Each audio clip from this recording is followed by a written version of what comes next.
Yehezkiel pasal 45. Persembahan khusus, bagian kota bagian raja. Pada waktu kamu membagi-bagi negeri itu menjadi milik pusakamu dengan jalan mengundi, kamu harus mengkhususkan sebidang dari tanah itu menjadi persembahan khusus yang kudus bagi Tuhan. Panjangnya 25.000 hasta dan lebarnya 20.000 hasta. Seluruh tanah yang di dalam batas ini adalah kudus. Dari tanah ini harus disediakan untuk tempat kudus, suatu 4 persegi yang panjang dan lebarnya 500 hasta, dan sekelilingnya ada lapangan yang lebarnya 50 hasta. Dari daerah yang sudah diukur ini, ukurlah sebagian yang panjangnya 25.000 hasta, dan lebarnya 10.000 hasta. Disitulah letaknya tempat kudus, dan bagian ini adalah maha kudus. Ini adalah bagian yang kudus dari tanah itu, dan menjadi tempat bagi imam-imam yang menyelenggarakan kebaktian di tempat kudus, yang datang mendekat untuk melayani Tuhan. Itulah tempat perumahan mereka, dan menjadi daerah kudus untuk tempat kudus. Yang 25.000 hasta panjangnya, dan 10.000 hasta lebarnya, harus menjadi milik orang-orang Lewi, yang mendapat tugas pelayanan dalam bait suci. Itulah kota-kotanya, tempat tinggal mereka. Sebagai milik kota, harus engkau tentukan 5.000 hasta lebarnya, dan 25.000 hasta panjangnya, berbatasan dengan persembahan khusus yang kudus itu. Itulah untuk seluruh kaum Israel. Mengenai bagian raja itu haruslah terdapat di sebelah barat dan di sebelah timur dari persembahan khusus yang kudus dan milik kota itu, dan harus berbatasan dengan kedua bagian itu. Yang di sebelah barat harus sampai ke perbatasan barat, dan yang di sebelah timur harus sampai ke perbatasan timur. Jadi panjangnya harus sama dengan panjang dari bagian suatu suku Israel, yaitu dari perbatasan barat sampai perbatasan timur negeri itu. Itulah yang menjadi miliknya di atas Israel, dan raja-raja Israel tidak lagi akan menindas umatku. Mereka akan menyerahkan negeri itu kepada kaum Israel menurut suku-suku mereka. Tugas umat Tuhan dan tanggung jawab raja. Beginilah firman Tuhan Allah, cukuplah itu, hai raja-raja Israel. Jauhkanlah kekerasan dan aniaya, tetapi lakukanlah keadilan dan kebenaran. Hentikanlah kekerasanmu yang mengusir umatku dari tanah miliknya. Demikianlah firman Tuhan Allah. Neraca yang betul, eva yang betul, dan bat yang betullah patut ada padamu. Sepatutnya lah eva dan bat mempunyai ukuran yang sama yang ditera, sehingga 1 bat isinya 1/10 homer, dan 1 eva ialah 1/10 homer juga. Jadi menurut homerlah ukuran-ukuran itu ditera. Bagi kamu 1 shikal sepatutnya sama dengan 20 gerah, 5 shikal, 5 shikal dan 10 shikal, 10 shikal, dan 50 shikal adalah 1 mina. Inilah persembahan khusus yang kamu harus persembahkan. 1/6 eva dari sehomer gandum, dan 1/6 eva dari sehomer jelai. Tentang ketetapan mengenai minyak, 1/10 bat dari 1 kur. 1 kur adalah sama dengan 10 bat.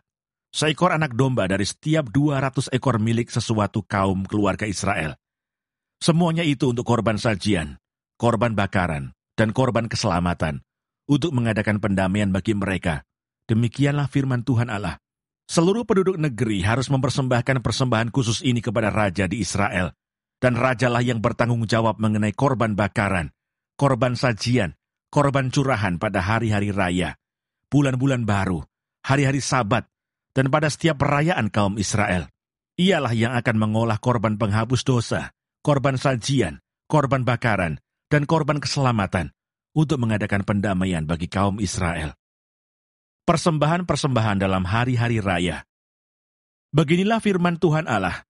Pada bulan yang pertama, pada tanggal 1 bulan itu, ambillah seekor lembu jantan muda, yang tidak bercela, dan sucikanlah tempat kudus itu. Imam harus mengambil sedikit dari darah korban penghapus dosa, dan membubuhnya pada tiang-tiang bait suci, dan pada keempat sudut jalur keliling yang ada pada mezbah, dan pada tiang-tiang pintu gerbang pelataran dalam. Demikianlah engkau harus perbuat pada hari pertama bulan yang ke-7, demi orang-orang yang berbuat dosa, dengan tidak sengaja dan tanpa diketahui. Dengan demikian engkau mengadakan pendamaian bagi bait suci. Pada bulan pertama, pada tanggal 14 bulan itu, haruslah kamu merayakan hari raya Paskah, dan selama 7 hari, kamu harus makan roti yang tidak beragi. Pada hari itu raja harus mengolah lembu jantan sebagai korban penghapus dosa karena dirinya dan karena seluruh penduduk negeri. Selama 7 hari, hari raya itu, ia harus mengolah korban bakaran bagi Tuhan. Tiap hari 7 ekor lembu jantan dan 7 ekor domba jantan yang tidak bercelah, dan untuk korban penghapus dosa tiap hari 1 ekor kambing jantan. Sebagai korban sajian, ia harus mengolah 1 eva tepung dengan 1 ekor lembu, dan 1 eva tepung dengan 1 ekor domba jantan, dan minyak 1 hin untuk 1 eva. Pada bulan ke-7, pada tanggal 15 bulan itu, yaitu pada hari raya, ia harus mengolah seperti ini selama 7 hari, korban penghapus dosa, korban bakaran, korban sajian dan minyak. Yehezkiel pasal 46. Beginilah firman Tuhan Allah, pintu gerbang pelataran dalam yang menghadap ke sebelah timur, haruslah tertutup selama 6 hari kerja, tetapi pada hari Sabat supaya dibuka. Pada hari bulan baru juga supaya dibuka. Raja itu akan masuk dari luar melalui balai gerbang dan akan berdiri dekat tiang pintu gerbang itu. Sementara itu imam-imam akan mengolah korban bakaran dan korban keselamatan raja itu, dan ia akan sujud menyembah di ambang pintu gerbang itu, lalu keluar lagi. Dan pintu gerbang itu tidak boleh ditutup sampai petang hari. Penduduk negeri juga harus turut sujud menyembah di hadapan Tuhan di pintu gerbang itu pada hari Sabat dan hari bulan baru. Korban bakaran yang harus dipersembahkan raja itu kepada Tuhan pada hari Sabat ialah 6 ekor domba yang tidak bercelah dan 1 ekor domba jantan yang tidak bercelah. Korban sajian dari domba jantan harus diolah dengan 1 eva tepung, tetapi korban sajian dari domba-domba yang lain bergantung pada kemampuannya, serta minyak 1 hin untuk 1 eva. Pada bulan baru harus dipersembahkan 1 ekor lembu jantan muda yang tiada bercelah, serta 6 ekor domba dan 1 ekor domba jantan yang tiada bercelah. Sebagai korban sajian, ia harus mengolah 1 eva tepung dengan 1 ekor lembu dan 1 eva tepung dengan 1 ekor domba jantan. Tetapi korban sajian dari domba-domba lain bergantung pada kemampuannya, serta minyak 1 hin untuk 1 eva. Kalau raja hendak masuk ke dalam, ia harus masuk melalui balai gerbang dan keluar dari situ juga.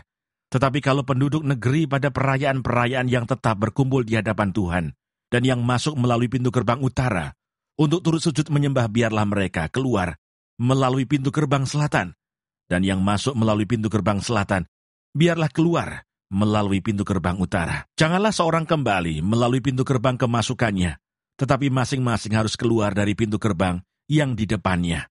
Mengenai raja itu, ia akan masuk bersama-sama mereka, dan keluar bersama-sama mereka. Pada hari-hari raya dan perayaan-perayaan yang tetap, harus ada korban sajian, yaitu 1 eva tepung diolah dengan 1 ekor lembu jantan, dan 1 eva tepung diolah dengan 1 ekor domba jantan. Tetapi korban sajian dari domba-domba yang lain bergantung pada kemampuannya, serta minyak 1 hin untuk 1 eva. Kalau raja mengolah korban bakaran sukarela atau korban keselamatan sukarela bagi Tuhan, maka orang harus membukakan pintu gerbang sebelah timur untuk dia, dan ia akan mempersembahkan korban bakarannya dan korban keselamatannya itu, seperti ia perbuat pada hari Sabat. Kemudian ia keluar, dan sesudah ia keluar, pintu gerbang harus ditutup. Tiap hari ia harus mengolah domba yang berumur 1 tahun dan yang tiada bercela sebagai korban bakaran bagi Tuhan. Setiap pagi, ia harus melakukan itu. Di samping itu setiap pagi, ia harus mempersembahkan korban sajian 1/6 eva tepung dengan minyak 1/3 hin untuk mencampur tepung yang terbaik itu. Itulah korban sajian bagi Tuhan, dan ketetapan itu tetap selama-lamanya. Demikianlah mereka harus mempersembahkan domba dan korban sajian dan minyak setiap pagi sebagai korban bakaran yang tetap. Beginilah firman Tuhan Allah. Kalau raja itu memberi sesuatu pemberian dari milik pusakanya kepada salah seorang anaknya, maka itu menjadi kepunyaan anaknya, dan milik ini menjadi pusaka mereka.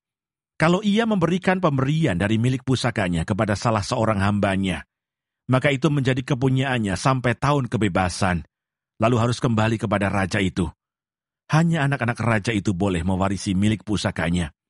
Dan janganlah raja itu mengambil sesuatu dari milik pusaka rakyat, sehingga mereka terdesak dari miliknya. Hanya dari miliknya boleh ia mewariskan kepada anak-anaknya, supaya jangan seorang pun dari umatku didesak dari miliknya. Tempat memasak korban-korban. Lalu dibawanya aku melalui pintu masuk yang di samping pintu gerbang ke bilik-bilik untuk para imam yang di sebelah utara tempat kudus. Dan sungguh, di sana di bahagian barat sekali ada suatu tempat.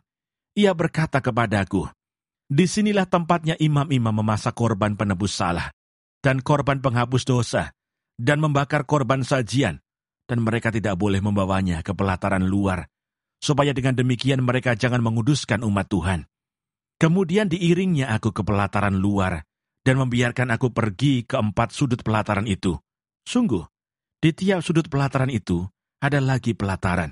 Pada ke-4 sudut pelataran itu ada pelataran-pelataran kecil, 40 hasta panjangnya, dan 30 hasta lebarnya. Keempatnya sama ukurannya. Mengelilingi ke-4 pelataran kecil itu ada tembok batu, dan di bagian bawah tembok-tembok batu itu, sekelilingnya diperbuat tempat-tempat memasak. Ia berkata kepadaku, inilah dapur tempat memasak, di mana petugas-petugas bait suci memasak korban sembelihan umat Tuhan.